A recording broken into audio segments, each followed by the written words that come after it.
Hi, my name is Logan McDonald, and these are my top 10 films of 2022. It's been a pretty solid year for movies overall. I'm going to start with some honorable mentions to get things going, just to kind of wet the palate. These are movies that didn't end up in my top 10, but I think are really worth telling other people about, that people should seek out, that I think people would really enjoy. So to get started is the fourth installation of the Jackass series, Jackass Forever. I thought this was an incredible way to end a long and storied era of men who hurt themselves for our enjoyment. The energy and excitement that you expect from the previous movies is on full display here, with some wisdom gained only through years of hard experience. I think the cup test is the worst thing I've ever seen. I could not even watch it. It was one of the most upsetting things I had ever seen in my life. Do not recommend. But I recommend watching this movie, especially if you love the Jackass movies. If you haven't seen it yet, I think it's on Paramount Plus. It's on somewhere. I highly recommend you watch it. Fresh was a wonderful debut by Mimi Cave. I wished it went a little further in the disturbing category. It was a wonderful surprise to see our main character actually get injured in a disturbing way in the film, but I do wish things went a little further. I do understand they probably went only as far as they could expect a main character still be able to continue to fight into the third act. Nonetheless, I'm always looking for a little more of a brave choice when it comes to how your main characters are harmed, especially in horror films. I look forward to see what Mimi Cave makes in the future. I think she has a really great career ahead of her, especially if she continues to keep making these very strange and funny horror films. Apollo 10 and a half kind of went under the radar, especially for a Richard Linklater movie, which I think should always be considered a major event. I think it was a wonderful look into a childhood of our previous generations, a simpler time, as people would call it. I thought Jack Black's voiceover was just lovely to listen to, and I could have listened to it for hours. I think like most Linklater films, this is basically a hangout movie, but it was kind of like hearing your coolest uncle talk about their childhood. What makes it special is that personal touch of how he finds his childhood to be such a magical time, and that magic just comes through, especially in the rotoscoped animation. I think brought another layer to this idea of looking back on your childhood. Memory is constructed in the way that we create it in our minds, and I think using animation in that way kind of accentuated that idea that maybe what we're seeing is a romanticized version of his past. Nonetheless, it's one that I think is truly a lovely little experience. This was also a great year for extreme cinema. We have both Terrifier 2 and The Sadness, both which I highly recommend. Terrifier had always been on my radar, especially seeing that poster of, Art the Clown with his creepy smile. Over Halloween, I watched both Terrifier and Terrifier 2. I personally like the first Terrifier more. I think it's simpler. One of my issues with Terrifier 2 would be that it does go a little too far in a plot direction that I just think doesn't really work in its favor. But I think Terrifier 2 is such a great step up for having a higher budget, and I do think it's still held on to aspects of what makes the first one so great, being just absolutely outrageous, shocking kills, a phenomenal villain that I think will become a member of the great pinnacle of horror characters right up there with Freddy and Jason and Michael Myers. Art totally deserves to be up there. One of the charms of Terrifier 2 is that the violence is extremely hardcore but funny at the same time. I think without that humor, this film would have been almost unbearable to watch, especially some of the things that happen to certain characters. The 5-minute torture and murder scene that's kind of become notorious was extremely stomach churning, and it was also hilarious at some times. Truly boundary pushing in the darkest, deepest, darkest way you could ever imagine. The Sadness was a rare film that gave me nightmares, right up there with It Follows and The Exorcist. The utter descent into hell these characters face is absolutely wild and harrowing. This film is an opposite of Terrifier 2 in which it is absolutely not funny at all to watch. Everything is played to 100% seriousness, and you do not like the situation your characters are being put through. You don't want to imagine yourself in this situation because it is awful, and you know that you are one of those people who is being caught in the middle of the street and having their bones broken or having something terrible happen to you, and it's bad to think about, and that's the strongest suit of The Sadness, is that you are just absolutely paralyzed with fear throughout this movie. I feel like we lost the plot a bit in the final moments of this film, but if the goal was to shake me down, it did it with flying colors. Men, quickly forgotten about after its release, Alex Garland's surreal horror film, I think will go down as a cult favorite. It's a blunt and brutal depiction of toxic masculinity that finishes up with a scene so strange you don't even realize how sad it is until the credits roll. I think Jessie Buckley is phenomenal in this movie. I think the surreal cinematography was some of the best of the year. I hope this movie gets more of a following as time goes on. I think it really deserves it. And I think it's a great movie you can show your friends on a movie night just to show them something very strange and to have something to talk about at the end. And then we have We're All Going to the World's Fair. This film I heard about when it was going around the festival circuit. I think the main point that interested me was its poster of the main character holding up a eye with the makeup all over her face. The poster really drew my attention, and I knew it was a movie I definitely wanted to check out. I think this is a fantastic debut. I think it's one of the first movies to truly tackle how lonely the internet can be and how it can cause a lot of mental anguish in ourselves. Honestly, I was left a quiet wreck when the film ended. A lot like Men before it. I wasn't expecting this kind of outcome from this movie. I actually thought the film was a found footage movie up until watching it, and I was shocked that it wasn't. It was a movie that was something more introspective and honest than I could have imagined, and I highly recommend anyone go watch it. I think it's a perfectly strange movie, and especially if you are internet literate, I think this movie will speak to you. I went into After Sun blind at the New York Film Festival on purpose. I was mostly going in riding on critic praise that I was getting, a lot of stuff from IndieWire. People were loving this movie. So the trailer had come out before the screening, and I purposely hid away from it. Anytime it popped up on Twitter, I would scroll away as fast as possible. At the end of the day, I didn't love this movie as much as the rest of the world seems to. It's a completely understood love because I have been haunted by this film ever since I saw it. I don't think a week has gone by without me thinking about at least the dance scene or the final moments of this movie. I mean, for my earlier kind of ambivalence towards the film, it truly did move me. I know it just finished its kind of small theater run. I'm really hoping it comes out somewhere streaming so I can finally watch it again. There's a lot of people who I want to watch this movie with, so we can finally talk about it and try to understand what happened with this thing. Because there's something good in there. I think Charlotte Wells is going to have an amazing career, and I hope that all this early praise doesn't go to her head. And while I'm not on the same level as most other people, I completely understand where they're coming from, and I really want more people to see this film. Noah Baumbach made one of the most cynical satires of all time, and I think that is really amazing. I don't understand when people talk about the Spielberg sappiness he's putting in this film, because as far as I can tell, he's doing everything he can to mock such sappy content, especially scenes near the end with kind of reconciliation of family and, spouses. I just thought it was very silly, but I imagine that's what he was going for. I definitely didn't see this as being truly sincere. I thought the final dance number was hilarious and kept me watching until the final credits rolled. Truly so much going on, especially in the background. I thought Adam Driver and Greta Gerwig were both incredible. This was the role Greta was always meant to play. This is definitely her strongest forte. This strange, I'll bring him up against Spielberg momness of that kind of soft nurturing was wonderful. And just watching Adam Driver have to do a monologue about Adolf Hitler was really incredible and very funny. I thought the conflict in the final act was a bit tough to get behind. It kind of came out of nowhere, and I didn't think it was very necessary to get the film's full meaning across. But I think the first 90 minutes of this film are almost flawless. I think Nope had the best scene of horror this year, which is the digestion scene. It was so upsetting to watch in a theater, especially the audio design of that moment and the particular very close-up, very chaotic, handheld, you don't know what's going on, but you know it's awful. Camera work was really incredible. I think Hoyt van Hoytema is a god of cinematography at this point, especially of IMAX cinematography. This is another masterpiece from him.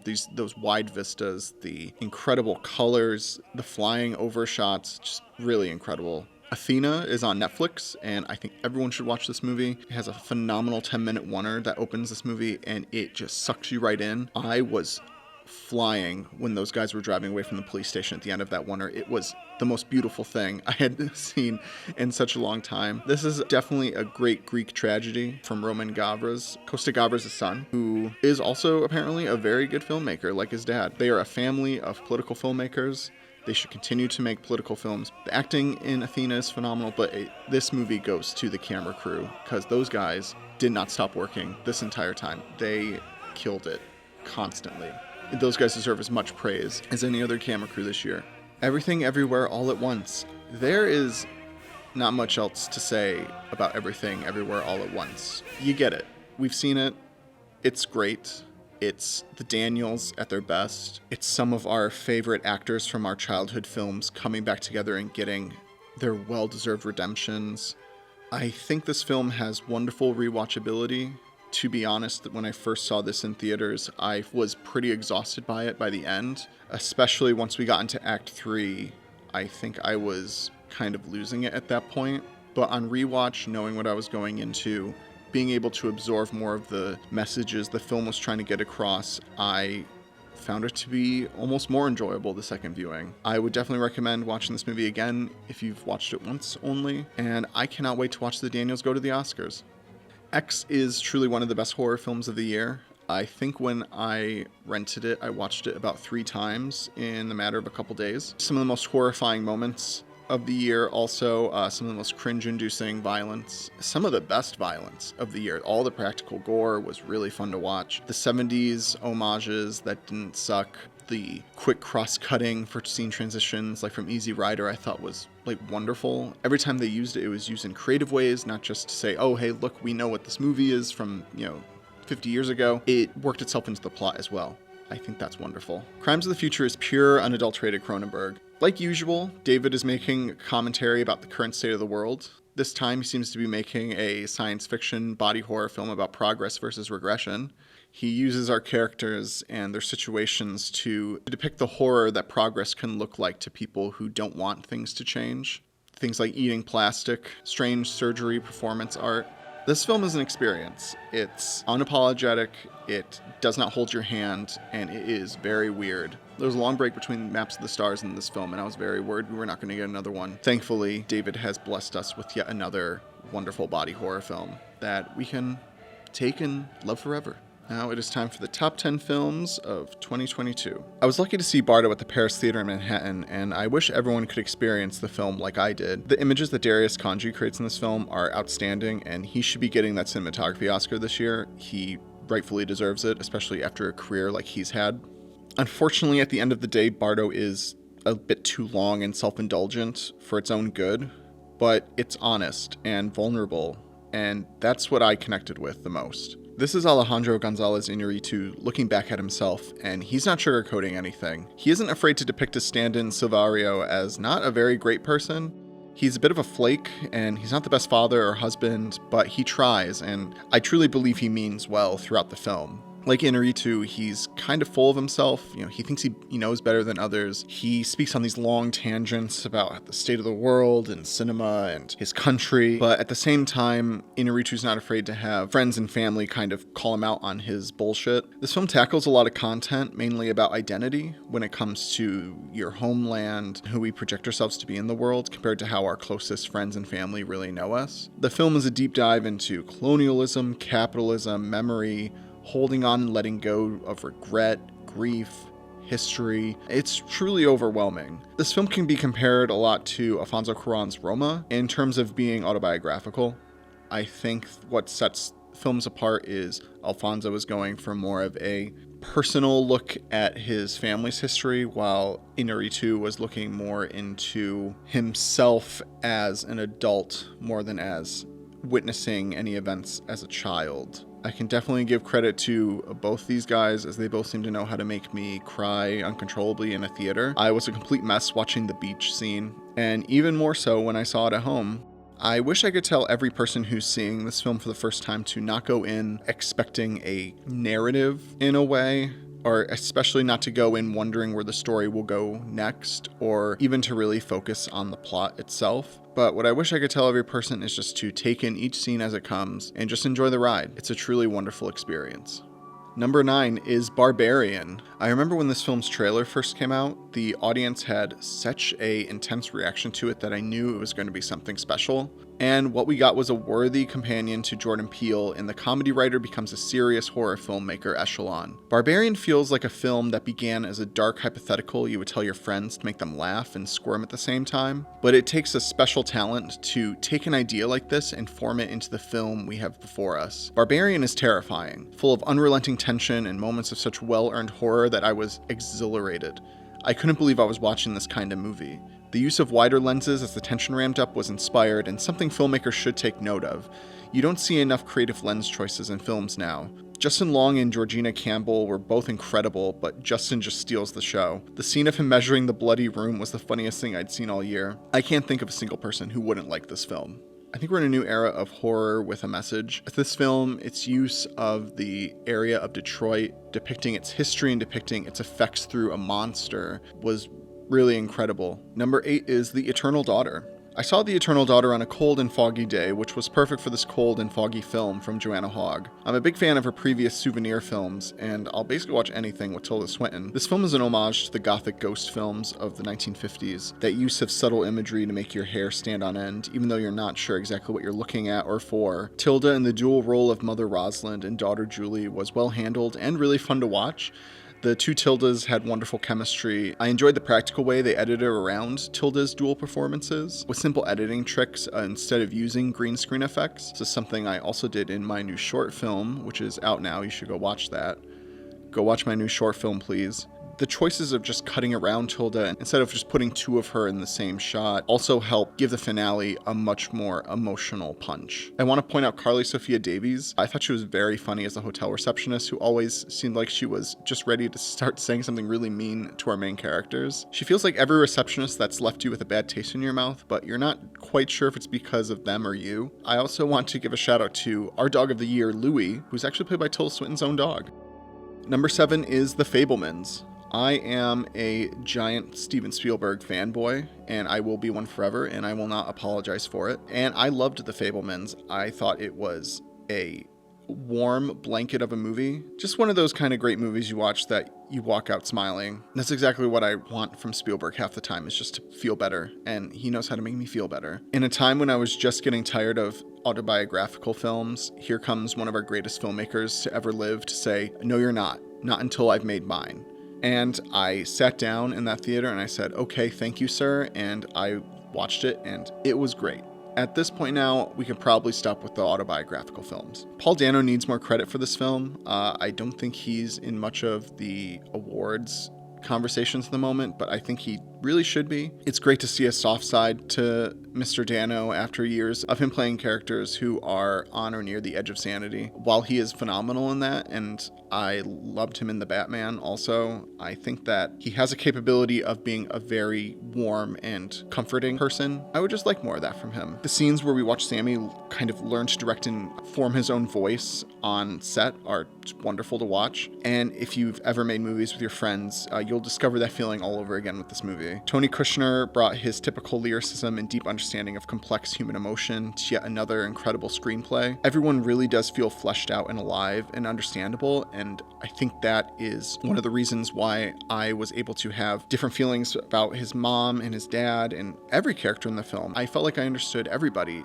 No character went underwritten, no character got lost in the screenplay, especially of a very long and dense film. I think Tony Kushner and Spielberg wrote a very beautiful screenplay together.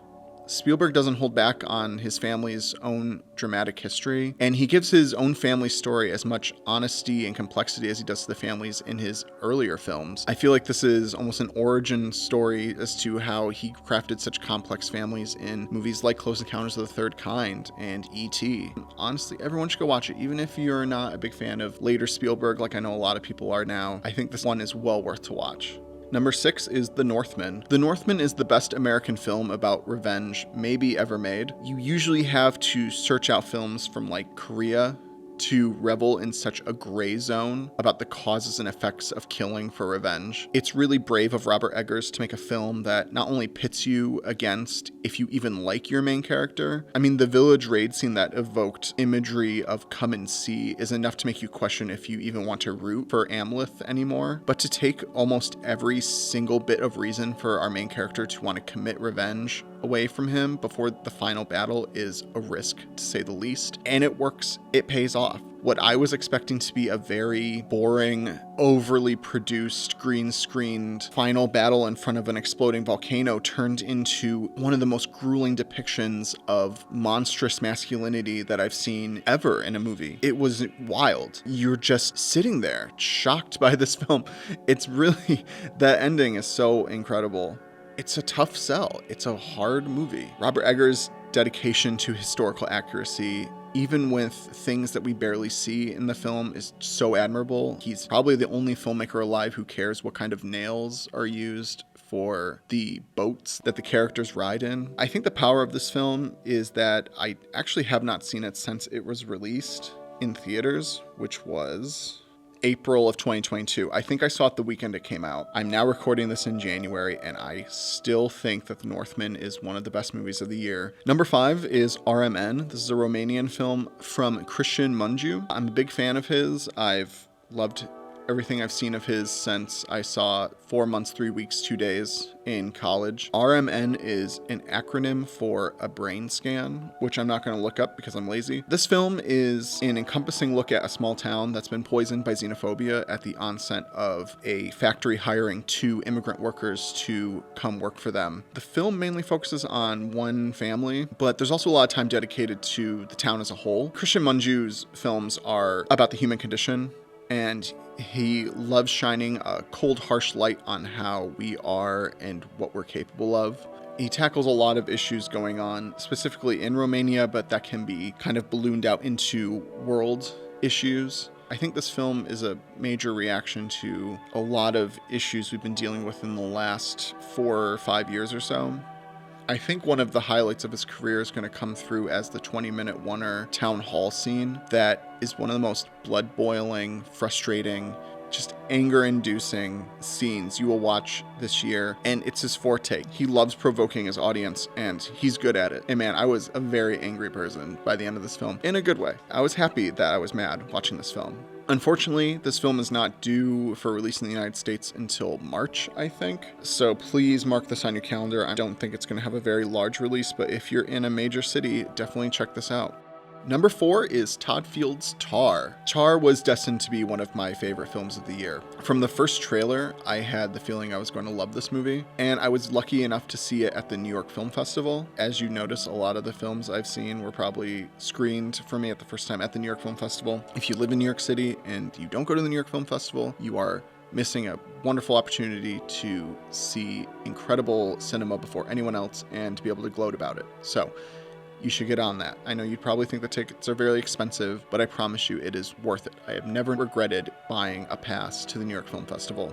Despite sitting in the very front row of my screening, which was difficult, this was one hell of an experience. I really wish I could go back and relive the scene when Lydia is tinkering on the piano and then all of a sudden the orchestra just bursts in. Alice Tully Hall literally shook.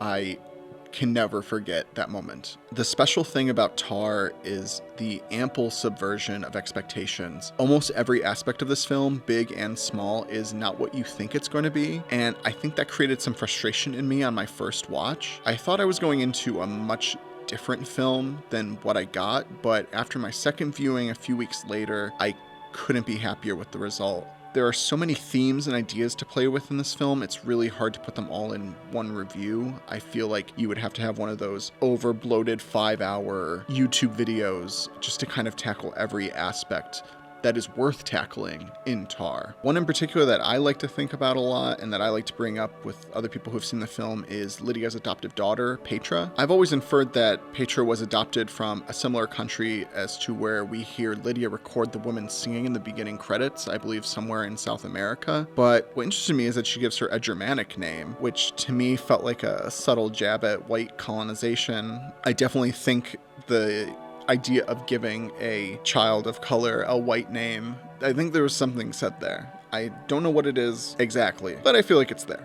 I feel like it's worth looking into. Another thing that has bothered me since even my first viewing of the film is the scene where Lydia is running around the woods and she hears a woman scream. I remember sitting in the theater thinking, that sounds a lot like the ending of the Blair Witch Project, and then it turns out it was audio from the ending of the Blair Witch Project. I feel like nobody has spoken to Todd Field about it. It's haunting me. I would really love someone to talk to him about it. Todd Field was there at the New York Film Festival screening, and I feel very foolish for not asking it. Even afterwards, I could have just walked up to him and said, hey, good job, and I was frozen in my seat until they left because he terrifies me. He's a titan of cinema, and Cate Blanchett was there too, and she seemed very weird, and I just didn't want to mess with that.